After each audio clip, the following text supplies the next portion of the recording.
Maaga akong nag-asawa, kaya hindi na ako nakapagtapos ng aking pag-aaral. Matayog man ang aking pangarap noong kabataan ko. Ngunit nang nagkaroon na ako ng mga anak, mas pinili kong mangarap na lamang para sa kanila at hindi na para sa aking sarili.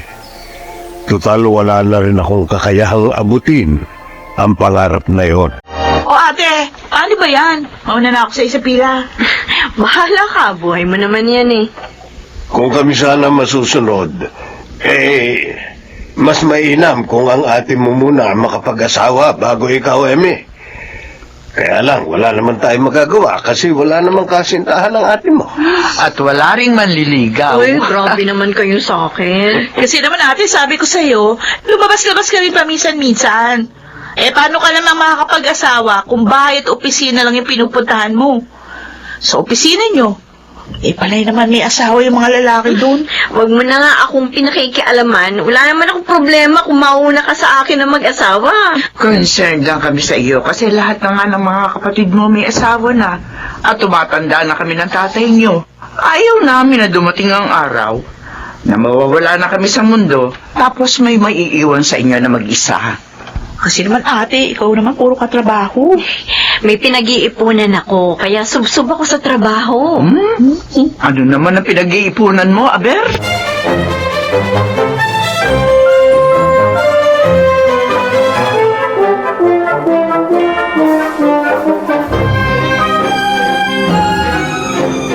Para saan ito, Desa? Para po sa inyo, Itay. Ay, napakalaking halaga naman ito. Bakit? Aanin ko ba ito? Magtapos po kayo sa pag-aaral. Ano? Sa edad kong ito? 50 anyos na ako. Uy, bakit ho? May age limit po ba ang pag-aaral? Ayoko. Gamitin na lang natin to sa pagpapatayo ng negosyo o kung ano man ang mas mapapakinabangan natin. Huwag mo na akong pag-aksayahan pa ng pera. Tay, kung para sa negosyo, may pera ako para dyan. Ito ho, para sa'yo talaga ito. Anak, Tingnan nyo nga itong dingding natin. Punong-puno ng diploma at mga certificates naming tatlo ni na Kuya Pom. Si nanay may diploma rin. Tay, ikaw lang ang wala. sapat na sa aking may mga nakasabit kayong diploma dyan. Masaya na ako. Hindi ko na kailangan maghangad ng bagay na hindi naman para sa akin. Hindi lang ito para sa diploma. Alam ko may pangarap kayo noong kabataan ninyo. Kaya lang mas pinili ninyo magtrabaho kaysa magtapos dahil naririto na kami magkakapatid. Kailangan nyo kaming buhayin. Ngayon, nakaya na namin ang mga sarili namin. Panahon na para pagtuunan mo naman ang pansin ang sarili mo, Tay. Matanda na ako. Pagtatawanan lang ako sa eskwelahan. Hindi. Paano kayo pagtatawanan? Kaibigan ko ang mga guro sa e-enrollan yung eskwelahan. Pero, Tay, pakiusap. Kahit man lang para sa amin.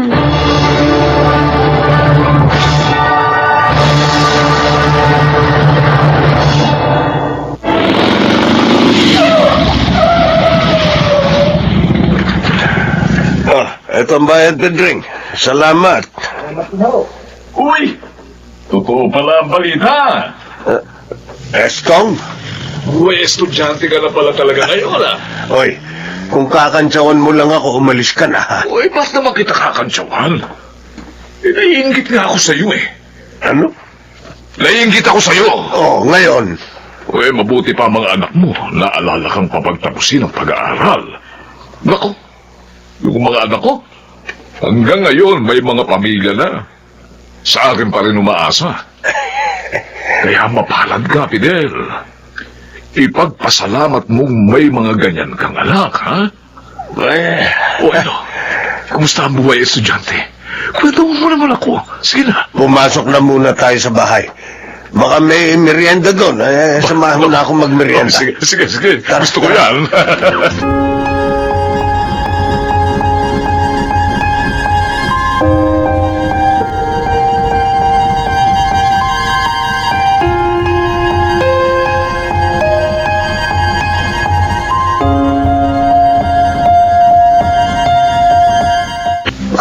ito pagagalawin.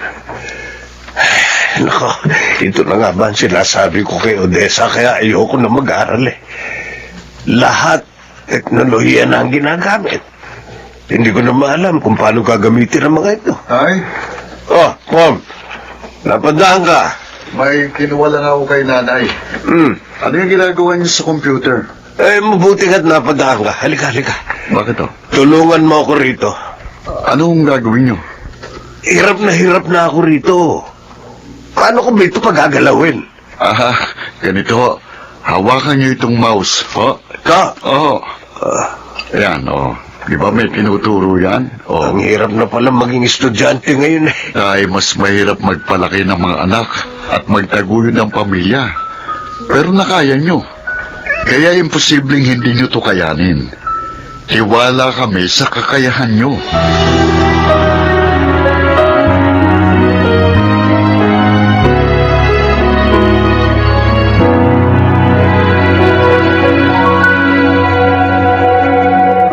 Wow, hi, Tay.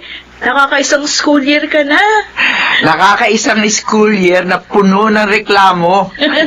Bakit, Tay? Mahirap ba? Huwag mo na akong tanungin. Ay, ikaw, kumusta ang preparasyon mo sa kasal? Maayos naman po, Nay. Patapos na sa awa ng Diyos. Mas pag-igihin mo ang pagsisikap, Emmy. Lalo na't magkakaroon ka na rin ng sarili mong pamilya. Oo, alam ko yan. Nakita ko sa inyo ni Inay kung paano itaguyod yung pamilya. Kaya sisikapin kong mag-iisang mabuting may bahay. Puno ng sakripisyo ang buhay may asawa, Amy. O yan, tingnan mo ang tatay mo. Alam ko po yun.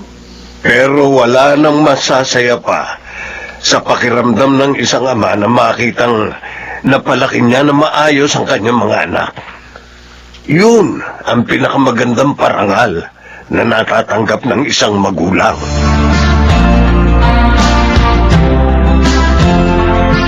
Tay? Kasal ni Emmy ngayon Hindi ba nagpaalam ka na sa teachers mo? May bigla ang oral exam daw. Hindi pwedeng hindi ako pumunta.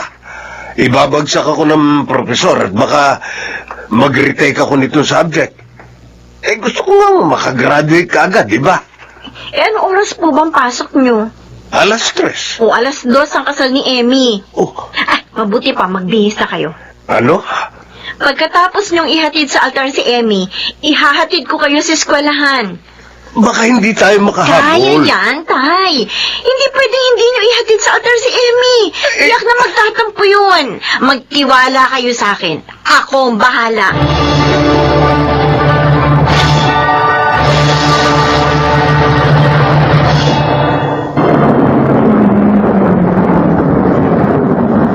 Oh, sige na, Tay. 10 minuto na lang bago mag-3:00. Sige na, tumakbo na kayo. Nakabaro pa ako. Okay lang yan. Sige. Galingan niyo, Tay, Oo. Bakit ba ako naiiyak? Diyos ko. Salamat at biniyayaan mo kami ng amang kagaya ni Tatay. Kung hindi dahil sa kanya, wala kami kung nasaan man kami ngayon. Kaya hanggat kaya namin, susuportahan namin siya hanggang sa matupad niyang kanyang sariling pangarap.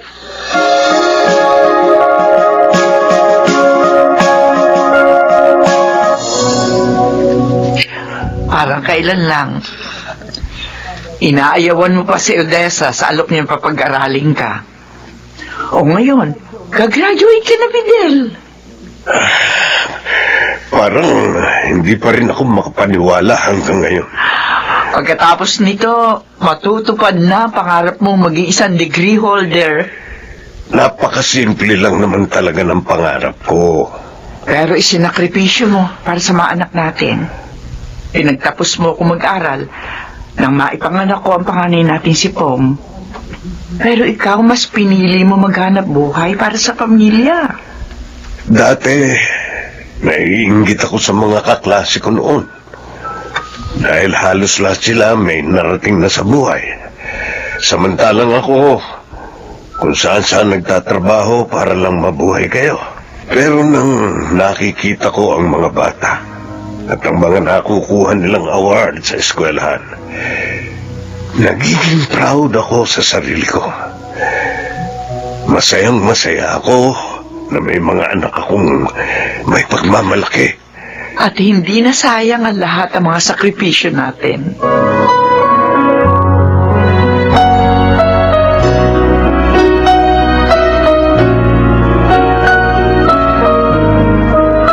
Uy, Emmy, Ano? ayusin mo naman itong damit ko. Si kuya naman, oh. Magkatakin lang ng polo eh. Oh, ayusin mo dito sa likod. Hindi ko kasi makita. Paano? Kanina pa kayo dyan sa salamin. Baka nasa graduation na ni tatay si Mr. Wright, kaya kailangan ko magpaganda. Ewan ko sa'yo. Kuya, suportahan na lang natin si ate. Oh, sige na, bilisan nyo na kasi mahuli na tayo eh. Ano ka ba? Kaya natin makarating sa school ni tatay in 5 minutes. Hoy, Odessa, ayan ka na naman ha. Oh, Sabi ko sa'yo, huwag kang laging overspeeding sa pagmamaneho. Hindi ko na nasanay kayo ate. Kung hindi siguro yan naging empleyado sa bangko, baka car racer yan. O kaya sana, bilis-bilisan mo na rin maghanap ng mapapangasawa. Tama!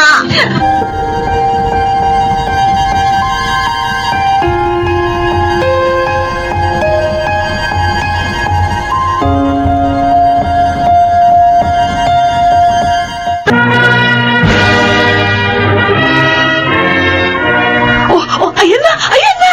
Aakit na si tatay! Ayan na, ate, yung camera! Ay, uy! Bakit ka umiiyak? Kailangan mapicturean si tatay. Teka, ako na kukuha. Oo, ate naman eh. kakaiyak pala to. Oo, tama na yung iyak mo. O, tingnan mo, nag-smear na yung mascara mo. Puro itim na yung paligid ng mata mo. Para ka ng panda. Nakakaya. Ano? O, paano ka makakapag-asawa? Kung hindi yung tsura mo.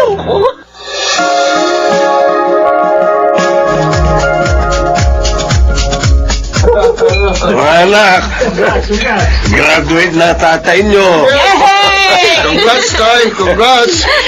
May sasabit mo na rin sa wakas ang diploma mo sa tabi ng mga diploma namin. Odessa, anak, Ay, salamat. wala po yun. Pasasalamat namin yan sa inyo, sa lahat ng sakripisyo nyo sa amin ng mga anak ninyo. Oo nga, tay. Habang buhay kong ipagpapasalamat sa Panginoon na kayo ang mga anak na ibinigay niya sa akin.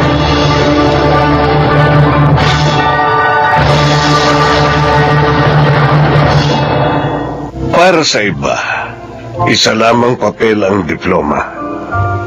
Pero para sa akin, ito'y isang parangal na hindi kailanman matutumbasan ng kahit anong salapi o anumang material na bagay. Ang aking diploma ay patunay na ni minsan hindi ako nagkamaling pinili kong maging isang padre de pamilya. Ako si Fidel. Ito ang aking buhay.